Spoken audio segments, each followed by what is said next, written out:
Hello, me ma wakwaba ediba na watwe wie nkranhye dwumadi so. Odofo se de yen na yenimu no, ye tu kwan afa enwum no mo. Enwum no mo akwantuo se de beya onyame asem ne yen ebekasa. Nyame pe de nyina se ye besua na asem na ebehu ne nyame ban ya oye. Enenso ye behwe enwum eduesia Psalm 60 bra David ene Mesopotamia fo one ne do momko oni omko konye na eba sa no Joab esa ne chiba bekum idomfo na David ebo sampa Yesu frerade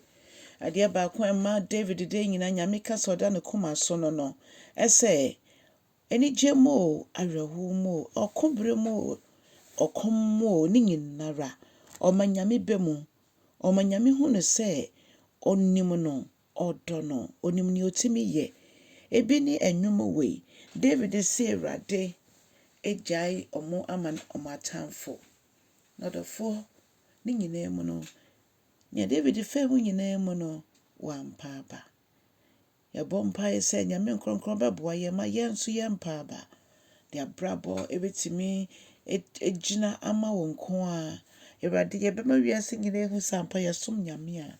otiasia onni ni manhu amode biarada odofo David ne mpai boni o se Ewurade otwa yen atwene na woma yakoma ebubu na Ewurade woni anso ne ye na afei yeso se Ewurade fa yensi bebia ne ye gina dada no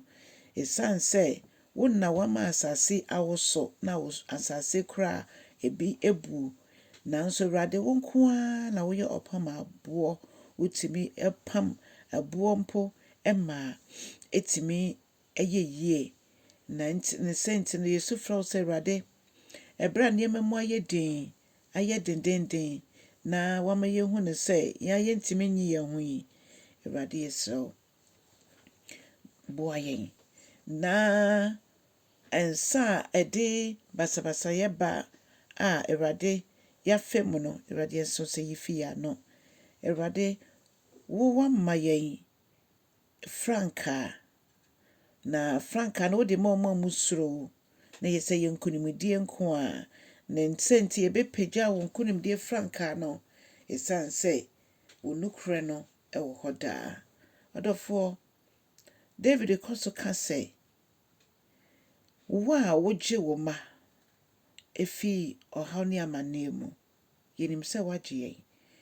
Ewurade wo kasa ewo kronkron ye mu eno nti ye bema yeni age ewo kronkron ye ho na afei David shase se ofa amayaman ofo mundomum ese amaman otwe omoma no ho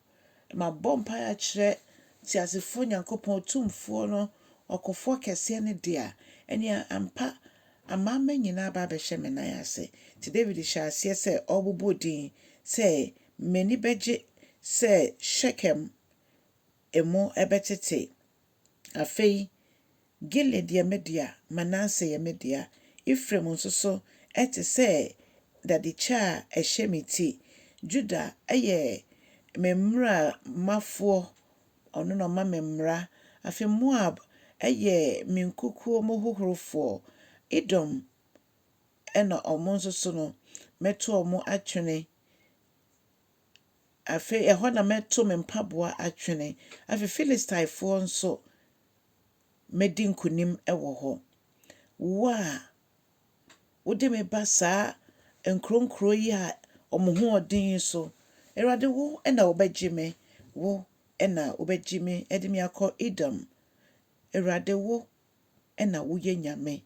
wo na wo ye nyame obetimi yi mefi saa atamfo nyina ense meni bebia akọ enti Ewurade wate ya atwene mpo a sanji yembiom efise ye hiawo o se ye nyankopon wo a wabasam odu na wuje wo ma wodi wo ma akofo enim Ewurade dum ye na yi fi saa ahojejere yi mo na nipa ho oden eye kwa na wo nyankopon wo mu ɛna nkonimdie ɛwɔ. Nti wo ɛna wobɛtietie yatamfo so ɛde ama yɛ. Ɔdɔfo David twi adwene gyina so yehu sɛ yɛgya yɛkɔ no mu ma Awurade a ɔbɛko ɛma na yɛ fɛfɛɛfɛ. Ɔbɛko ayi fi ɔhaw ne amanneɛ mu. Ɔbɛko ama yɛdi nkonim. Na wɔtwe wie yi, fa ho nyinaa hyɛ Asafo Awurade nsa, fa ho nyinaa to no so. Ɔno ɛna ɔbɛtutu anamo ama wo. Wankyɛ no osane n'ani onyam yɛ mu biara nyɛ ɔyeraba. Ɔdɔfo kyɛ asɛm yi na hyɛ ɔfoforɔ nkrane.